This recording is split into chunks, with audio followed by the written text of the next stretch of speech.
जून 1987 लाहौर। सुबह का टाइम था। एक आदमी मस्जिद में नमाज पढ़कर बाहर निकला। वो अपने घर की तरफ चलने लगा कि तभी पीछे से दो आदमी आए। उन्होंने पाकिस्तानी रेंजर्स की वर्दी पहन के रखी थी। उन्होंने उस आदमी को रोका और पूछा, सर आप लंदन वाले अब्दुल खान है ना? जैसे ही उस आदमी ने हाँ कहा, दोनों ने तुरंत पिस्टल्स निकाल लिए और अगले ही पल उस पर लगातार गोलियां चला दी गई।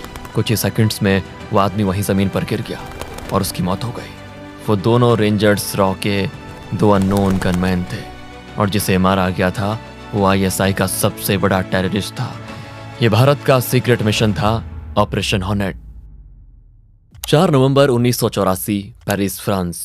पेरिस के एक छोटे से कैफे में टीवी पर ब्रेकिंग न्यूज चल रही थी। एंकर बता रहा था कि फ्रांस के प्रधानमंत्री लॉरेंट फेबियस इंदिरा गांधी की हत्या के बाद उनके अंतिम संस्कार में शामिल होने के लिए भारत जा रहे हैं। कैफे में बैठे लोग चुपचाप ये न्यूज देख रहे थे, लेकिन एक कोने में बैठा आदमी टीवी की तरफ बिल्कुल ध्यान नहीं दे रहा था।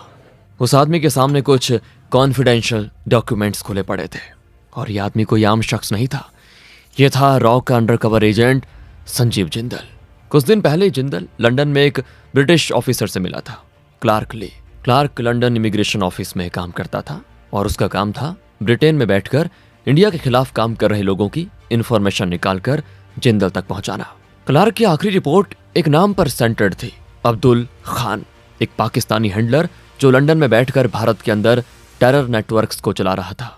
रिपोर्ट्स के मुताबिक अब्दुल खान इंडिया से आए खालिस्तानीज को आईएसआई के सीनियर ऑफिसर से डायरेक्टली कनेक्ट कर रहा था और ये सारी मीटिंग्स अक्सर उसके घर पर होती थी और हर मीटिंग के बाद पंजाब में एक नया अटैक होता था। रिपोर्ट में एक और नाम बार बार सामने आ रहा था, बीएन संधू, इंडिया से आया हुआ एक खालिस्तानी ऑपरेटिव जो लगातार आईएसआई के कांटेक्ट में था। कैफे में बैठकर जब जिंदल ने ये रिपोर्ट्स पढ़ी तो उसका खून खौल उठा। वो लगातार दिल्ली हेडक्वार्टर्स को ये इंटेलिजेंस भेज रहा था, लेकिन वहां से कोई रिस्पॉन्स नहीं आ रहा था।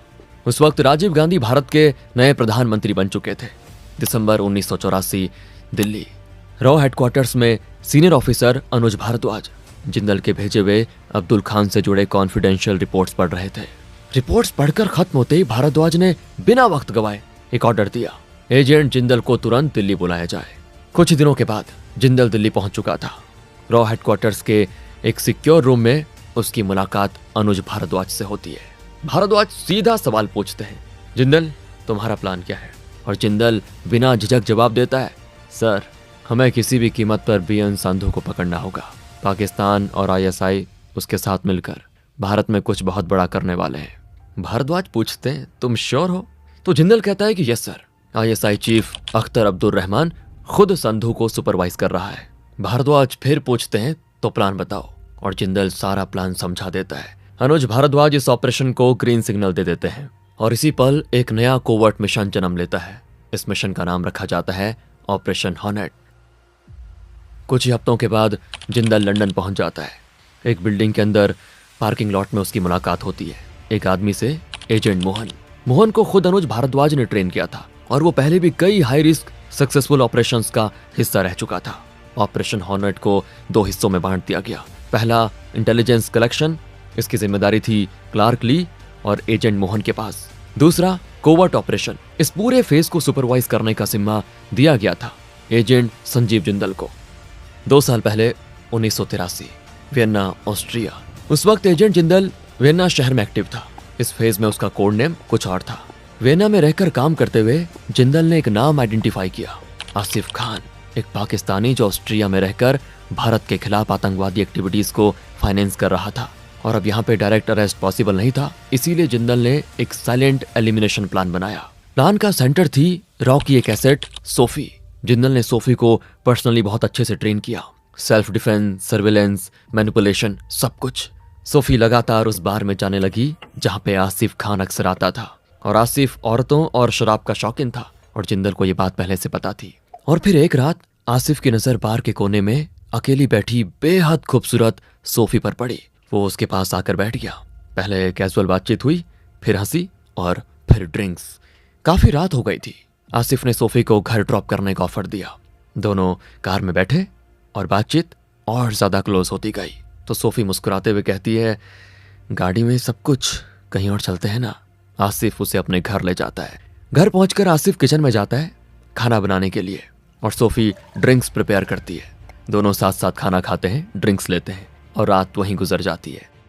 और फिर सुबह 6 बजे सोफी की नींद उठती है तो सबसे पहले वो आसिफ की नब्ज चेक करती है। नब्ज नहीं चल रही थी। आसिफ खान मर चुका था और सोफी बिना पैनिक के पूरी ट्रेनिंग के साथ सारे सबूत साफ करती है और घर से निकल जाती है। Mission complete.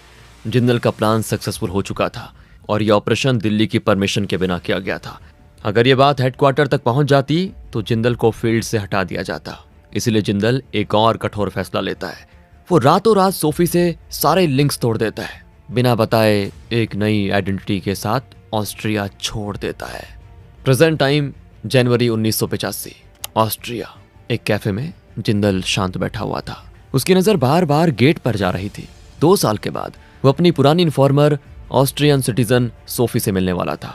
थोड़ी देर के बाद सोफी कैफे में एंटर करती है। उसके चेहरे पे गुस्सा साफ दिख रहा था। वो सीधा जिंदल से कहती है, तुम कहाँ थे? अचानक कहाँ गायब हो गए? क्यों गायब हो गए? तुमने सिर्फ एक रिस्की ऑपरेशन के लिए मेरा इस्तेमाल किया। मुझे समझ नहीं आ रहा तुम मेरे दोस्त हो या दुश्मन। जिंदल कुछ नहीं बोलता, वो चुप रहता है क्योंकि मिशन के बाद एसेट को इमोशनली कट ऑफ करना यह भी जॉब का हिस्सा था। कुछ पल के बाद सोफी शांत होती है और कहती है, मैं जानती हूँ ये तुम्हारे काम का हिस्सा है, छोड़ो अब पहले काम की बात करो। तो जिंदल सीधा सवाल करता है, क्या तुम हरप्रीत आहूजा को जानती हो? तो सोफी थोड़ा सोच कर कहती है, हाँ वो हमारे एनजीओ में काम करता था लेकिन अब नहीं। जिंदल टेबल के नीचे से एक लिफाफा निकालता है। अंदर $10,000 होते हैं। वो कहता है कि किसी भी तरह इस आदमी का पता लगाना है। सोफी लिफाफा उठाती है, बस इतना कहती है, तुम्हारा काम हो जाएगा, और कैफे से चली जाती है। दरअसल हरप्रीत आहूजा भारत का एक सिख युवक था। ऑस्ट्रिया आने से पहले वो कैलिफोर्निया में रह रहा था, जहां वो एक बिजनेसमैन अवतार सेठी के यहाँ काम करता था। अवतार सेठी वो आदमी जो बीएन संधू के पूरे नेटवर्क को फाइनेंस करता था। हरप्रीत ने लगभग 1 साल तक सेठी के साथ काम किया। फिर एक दिन अचानक हरप्रीत कैलिफोर्निया से गायब हो गया। उसी दिन से एजेंट जिंदल हरप्रीत आहूजा को ट्रैक कर रहा था। जिंदल वापस पेरिस आ जाता है। वहीं से वो एजेंट मोहन को कॉल करता है तो मोहन एक बड़ी अपडेट देता है। वो बताता है कि उन्होंने अब्दुल खान के घर काम करने वाले माली तारिक सिद्दीकी को पैसों का लालच देकर अपना एसेट बना लिया, और तारिक सिद्दीकी अब मोहन को हर छोटी बड़ी इंफॉर्मेशन देने लगा था। कौन अब्दुल खान के घर आ रहा है, किस टाइम, कौन सी गाड़ी और गाड़ी का नंबर तक। इन लोगों में सिर्फ टेररिस्ट ही नहीं थे, आईएसआई ऑफिसर्स, पाकिस्तानी आर्मी के लोग और खालिस्तानी ऑपरेटिव्स तक शामिल थे। इंफॉर्मेशन के मुताबिक बीएन संधू लगातार अब्दुल खान के घर आता जाता था और अक्सर उसके साथ एक और इंडियन होता था, हरबख्श सिंह। और सबसे इंपॉर्टेंट बात, संधू और हरबख्श अगले महीने फरवरी में इस्लामाबाद जाने वाले थे। ये एक गेम चेंजिंग इंटेलिजेंस थी। जिंदल मोहन से कहता है, तुमने बहुत अच्छा काम किया है, कोशिश करो तारिक से ये भी करवाओ कि जो भी लोग अब्दुल खान के घर आते हैं उनकी फोटोज किसी तरह निकलवा लो। मोहन कोशिश करता है लेकिन तारिक मना कर देता है। फोटोज लेना मतलब सीधे मौत को दावत देना। लेकिन थोड़े और पैसों के बदले तारिक एक और चीज पर हाँ कह देता है। वो अब्दुल खान के घर आने वाली सारी चिट्ठियां और लिफाफे मोहन तक पहुंचाने का वादा करता है। ज्यादातर लेटर्स नॉर्मल इनविटेशंस होते हैं, लेकिन एक लिफाफे के अंदर था अब्दुल खान का बैंक स्टेटमेंट। स्टेटमेंट से क्लियर हो जाता है कि पिछले काफी महीनों से अब्दुल खान हर महीने बीएन संधू और हरबख्श सिंह को पैसे ट्रांसफर कर रहा था। प्लान ए तो काम कर चुका था और अब बारी थी प्लान बी की।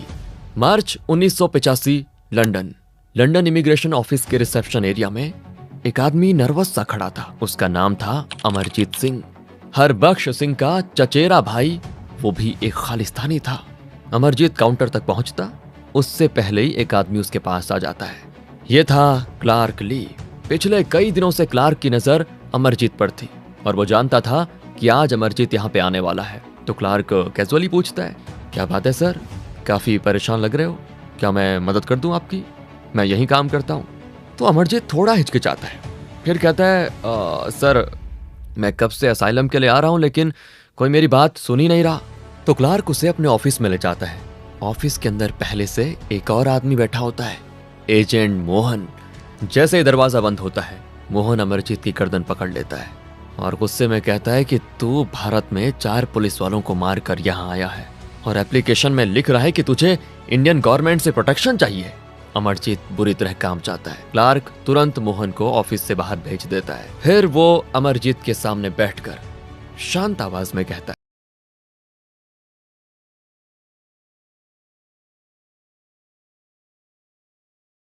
देखो ये इंडियंस बहुत गुस्से में हैं। अगर चाहें तो तुम्हें अभी के अभी मार सकते हैं, लेकिन अगर तुम हरबख्श सिंह के खिलाफ हमारी मदद कर दो तो मैं भी तुम्हारी मदद कर सकता हूं। अमरजीत की आवाज कांप रही होती है। वो धीरे से कहता है, सर मेरी पूरी फैमिली पंजाब में है, मेरे 2 छोटे बच्चे हैं, मैं बस उन्हें यहाँ लाकर एक सेफ जिंदगी और अच्छी एजुकेशन देना चाहता हूँ। क्लार्क कहता है, मैं हेल्प करूंगा तुम्हारी, लेकिन पहले मुझे हरबख्श के बारे में सब कुछ बताओ। तो अमरजीत कहता है, सर पाकिस्तान से लौटने के बाद हरबख्श पूरी तरह बदल गया है। उसके घर पर लगातार पाकिस्तानी आते रहते हैं। बस मुझे ये नहीं पता कि उनके बीच क्या बात होती है। सर हरबख्श की बातों में आकर मैं इस सब में फंस गया। मुझे खालिस्तानी बनना ही नहीं था। तो क्लार्क सीधा सवाल करता है, फिर तुम उसे रोकते क्यों नहीं? अगर वो पाकिस्तानियों से मिल रहा है तो इसका मतलब साफ है वो भारत के खिलाफ कुछ प्लान कर रहा है। तो अमरजीत रोती हुई आवाज में कहता है कि सर मेरी हालत देखिए, मैं बस पैसे के लिए उसके साथ हूँ, पैसे वही देता है। यहाँ क्लार्क थोड़ी देर सोचता है और फिर कहता है कि मैं तुम्हारी पूरी मदद करूंगा, बस एक काम करो, ये पता लगाओ कि हरबख्श और पाकिस्तानियों के बीच क्या बात होती है। क्लार्क उसे कुछ पैसे देकर वहां से भेज देता है। उधर पेरिस में एजेंट जिंदल मोहन और क्लार्क के काम से बड़ा खुश था, लेकिन एक बात उसे परेशान कर रही थी। सोफी, उससे मिले हुए लगभग 3 हफ्ते हो चुके थे, लेकिन अभी तक सोफी की तरफ से कोई खबर नहीं आई थी। अप्रैल 1985 अचानक जिंदल के फोन पर कॉल आता है। कॉल सोफी का था। वो सीधे कहती है, तुम्हें ऑस्ट्रिया आना होगा, मुझे कुछ बहुत ही इंपॉर्टेंट मिला है। 6 अप्रैल 1985 जिंदल ऑस्ट्रिया पहुंचता है। एक कैफे में उसकी और सोफी की मुलाकात होती है। सोफी कहती है, जनवरी में तुमसे मिलने के बाद मैंने हरप्रीत आहूजा को ट्रैक करना शुरू किया। ट्रैक करते करते सोफी इज़ब्रक शहर के एक रेस्टोरेंट तक पहुंचती है। वहीं हरप्रीत मैनेजर के रूप में काम कर रहा था। उसकी फाइनेंशियल कंडीशन काफी खराब थी। सोफी ने यह मौका देखकर उससे कहा, एक इंडियन बिजनेसमैन है जो इंपोर्ट एक्सपोर्ट का काम करता है, वो तुम्हारी मदद कर सकता है। हरप्रीत तुरंत इंटरेस्ट दिखाता है और उस बिजनेसमैन से मिलने के लिए तैयार हो जाता है। ये सारी बातें सुनते ही जिंदल के चेहरे पर हल्की सी मुस्कान आ जाती है। 7 अप्रैल 1985 इज़ब्रक एक कैफे में सोफी और जिंदल हरप्रीत आहूजा से मिलते हैं। जिंदल सीधा सवाल करता है, तुमने कैलिफोर्निया क्यों छोड़ा बताओ? तो हरप्रीत कहता है, मेरी लाइफ वहाँ अच्छी चल रही थी, लेकिन जिसके साथ मैं काम करता था अवतार सेठी, उसके साथ जो लोग उठते बैठते थे वो मुझे बिल्कुल पसंद नहीं थे। वो ISI और खालिस्तानी टेररिस्ट थे। अवतार सेठी एक गद्दार है। वो BN संधू के साथ मिलकर भारत में आतंक फैलाने का काम कर रहा है। और उस पर जिंदल को पूरा यकीन हो जाता है कि हरप्रीत एक सच्चा देशभक्त है। इसीलिए जिंदल एक बड़ा कदम उठाता है। वो सच बता देता है कि मैं कोई बिजनेसमैन नहीं हूँ, मैं रॉ का एजेंट हूँ। और ये सुनते ही हरप्रीत बिल्कुल हैरान। तो जिंदल शांत आवाज में कहता है, देखो मैं चाहता हूँ तुम मेरे साथ काम करो। हरप्रीत काफी देर तक तो चुप रहता है, सोचता है, रिस्क को टटोलता है और फिर सिर हिला देता है, मैं तैयार हूँ। उधर लंदन में क्लार्क और मोहन का काम लगातार रिजल्ट्स दे रहा था। तारिक सिद्दीकी पहले से ही सॉलिड इंटेलिजेंस दे रहा था, लेकिन अब अमरजीत ने भी हरबख्श सिंह के बारे में काफी गहरी इंफॉर्मेशन भेजनी शुरू कर दी थी और अब एक्शन का टाइम आ गया था। अगस्त 1985 कंफर्म इंफॉर्मेशन मिलती है, हरबख्श सिंह एक बार फिर इस्लामाबाद गया हुआ है। एक दिन हरबख्श इस्लामाबाद के पास N5 पाकिस्तान नेशनल हाईवे पे गाड़ी चला रहा होता है और तभी अचानक रॉन्ग साइड से आती एक हैवी ट्रक सीधे हरबख्श की कार से टकरा जाती है। इम्पैक्ट इतना ज्यादा होता है कि कार तुरंत आग पकड़ लेती है। हरबख्श सिंह उस जलती हुई कार के अंदर जिंदा जलकर मर जाता है। रॉ ने भारत के खिलाफ काम करने वाले एक और देशद्रोही को खामोशी से हटा दिया था और लिस्ट में 3 नाम बचे थे, अब्दुल खान, BN संधू और अवतार सेठी। 12 अक्टूबर 1985 कैलिफोर्निया। हरप्रीत आहूजा और सोफी एक नॉर्मल कपल बनकर कैलिफोर्निया पहुंचते हैं। हरप्रीत अपने पुराने दोस्त पूरन सिंह से मिलता है जो अवतार सेठी का ड्राइवर था। पूरन बताता है, आजकल सेठी काफी टेंशन में है, इंडिया में टेररिस्ट तक पैसे नहीं पहुंच पा रहे। पहले Sethi bank of credit and commerce international BCCI के द्वारा पैसे ट्रांसफर करता था। इस बैंक का फाउंडर पाकिस्तानी था। दुनिया भर के टेररिस्ट्स, स्मगलर्स और ड्रग लॉर्ड्स इसी बैंक के जरिए अपना ब्लैक मनी वाइट करते थे। लेकिन अब ये बैंक अमेरिकन एजेंसी के रडार पे आ चुका था, इसीलिए सेठी अब बीसीसीआई का यूज नहीं कर पा रहा था। कुछ दिनों के बाद आहूजा अवतार सेठी से उसके ऑफिस में मिलते हैं। मीटिंग में आहूजा सेठी को भरोसे में ले लेता है। वो कहता है, ऑस्ट्रिया में मेरे स्ट्रॉन्ग कॉन्टेक्ट्स हैं, इंपोर्ट एक्सपोर्ट के नाम पर मैं तुम्हारी आतंकी फाइनेंसिंग में मदद कर सकता हूँ। सेठी एक बार फिर हरप्रीत आहूजा को अपनी कंपनी में जॉब दे देता है। अगले 4 महीने आहूजा और सोफी सेठी के पूरे फाइनेंशियल नेटवर्क, कॉन्टैक्ट्स, रूट्स और आईएसआई कनेक्शंस की डिटेल बाय डिटेल इंटेलिजेंस इकट्ठा करते रहते हैं। फरवरी 1986 जिंदल उन्हें कॉल कर कैलिफोर्निया छोड़ने को कहता है। आहूजा और सोफी छुट्टी का बहाना बनाकर वहां से निकल जाते हैं। मार्च 1986 कैलिफोर्निया। अवतार सेठी अपने ऑफिस में बैठा काम कर रहा होता है, तभी उसकी सेक्रेटरी आकर कहती है, सर, इंडियन एम्बेसी से कोई आपसे मिलने आया है। सेठी चौंक जाता है। डिप्लोमेट्स का आना जाना उसके लिए नया नहीं था, लेकिन अब तक वो पाकिस्तानी डिप्लोमेट्स होते थे। इंडियन डिप्लोमेट पहली बार आया था। सेठी कहता है, भेजो अंदर। अंदर आता है एक आदमी, रंजन गुप्ता, इंडियन एम्बेसी से। सीधा बोलता है, मिस्टर सेठी, हमें आपके और बीएन संधू के बारे में सब पता है। हमें यह भी पता है कि आप आईएसआई और अब्दुल खान के लिए काम कर रहे हो। तो सेठी एक्टिंग करता है, अरे ये आप क्या कह रहे हैं, मैं तो एक ईमानदार बिजनेसमैन हूँ। रंजन गुप्ता कोई बहस नहीं करता। वो एक फाइल उठाकर सीधा सेठी के टेबल पे पटक देता है। फाइल के अंदर बैंक रिकॉर्ड्स होते हैं, संधू और अब्दुल खान के साथ सारी फाइनेंशियल ट्रांजैक्शन के सॉलिड प्रूफ्स। और ये देखकर अवतार सेठी का चेहरा उतर जाता है। रंजन गुप्ता ने सेठी की आंखों में सीधा देखकर कहा, मिस्टर सेठी, अगर तुम जिंदा रहना चाहते हो तो अब सब सच बता दो। ये सुनकर अवतार सेठी बिल्कुल टूट जाता है। सारी एक्टिंग खत्म हो जाती है। वो रोते हुए अब्दुल खान और बीएन संधू के पूरे नेटवर्क का सच उगल देता है। इसके बाद रंजन गुप्ता सेठी को कैलिफोर्निया के ही एक सेफ हाउस में शिफ्ट करा देता है। वहीं पहले से मौजूद होता है एजेंट मोहन। सेफ हाउस के अंदर लगातार 6 घंटे इंटेरोगेशन चलता है। सेठी एक एक करके उन सब आईएसआई ऑफिसर्स का नाम बता देता है जो अब्दुल खान और संधू के साथ मिले हुए थे। उसके बाद सेठी को पेरिस ले जाया जाता है। यहाँ अनुज भारद्वाज और संजीव जिंदल खुद 2 दिन तक उससे इंटेरोगेशन करते हैं। सेठी बताता है कि लंदन में पाकिस्तान एम्बेसी के अंदर आईएसआई के 6 ऑफिसर्स एक्टिव हैं। यही नहीं, सेठी 27 ऐसे लोगों के नाम भी देता है जो भारत के अंदर रहकर संधू और अब्दुल खान के लिए काम कर रहे थे। तो जिंदल सेठी को आखिरी काम देता है, आईएसआई की अगली चाल का पता लगाओ। सेठी बिना हिचकिचाए हाँ कह देता है और कुछ दिनों के बाद वो 27 नामों की लिस्ट सीधे उस वक्त के गृह मंत्री पीवी नरसिम्हा राव तक पहुंच जाती है। इसके बाद शुरू होता है एक साइलेंट क्लीनअप। कोवर्ट ऑपरेशन के जरिए 27 में से 18 लोगों को एलिमिनेट कर दिया जाता है। जुलाई 1986 पेरिस। अवतार सेठी जिंदल को एक ऑडियो रिकॉर्डिंग भेजता है। रिकॉर्डिंग में आईएसआई का एक ऑफिसर भारत पर बड़े हमले की बात कर रहा होता है। जिंदल सारे डॉक्यूमेंट्स, रिकॉर्डिंग्स और फाइनेंशियल प्रूफ्स ब्रिटिश गवर्नमेंट के सामने पेश करता है। रिजल्ट तुरंत आ जाता है। ब्रिटिश सरकार पाकिस्तान एम्बेसी में मौजूद इंडिया के खिलाफ काम कर रहे आईएसआई एजेंट को यूके से तुरंत डिपोर्ट करने का ऑर्डर दे देती है। और इस मामले पर पीएम राजीव गांधी खुद ब्रिटिश पीएम मार्गरेट थैचर से फोन पे बात करते हैं। थैचर प्रॉमिस करती है कि बीएन संधू के खिलाफ एक्शन होगा। नवंबर 1986 लंदन। बीएन संधू अपने घर में मौजूद होता है जब अचानक लंदन पुलिस वहां पे पहुंच जाती है। संधू को अरेस्ट कर लिया जाता है। उसके साथ उसके 5 सबसे करीबी साथी भी पकड़ लिए जाते हैं। लंदन में आईएसआई का पूरा नेटवर्क बुरी तरह से हिल जाता है। लेकिन अब्दुल खान अभी भी खुला घूम रहा था। उसे लग रहा था रॉ का असली टारगेट संधू था, वो नहीं। इसीलिए वो बिल्कुल टेंशन फ्री था। जून 1987 लाहौर। अब्दुल खान अपने होम टाउन लाहौर आया हुआ था। एक सुबह नमाज पढ़कर जब वो मस्जिद से घर की तरफ जा रहा होता है, पीछे से पाकिस्तानी रेंजर्स की यूनिफॉर्म पहने 2 आदमी उसके पास आते हैं।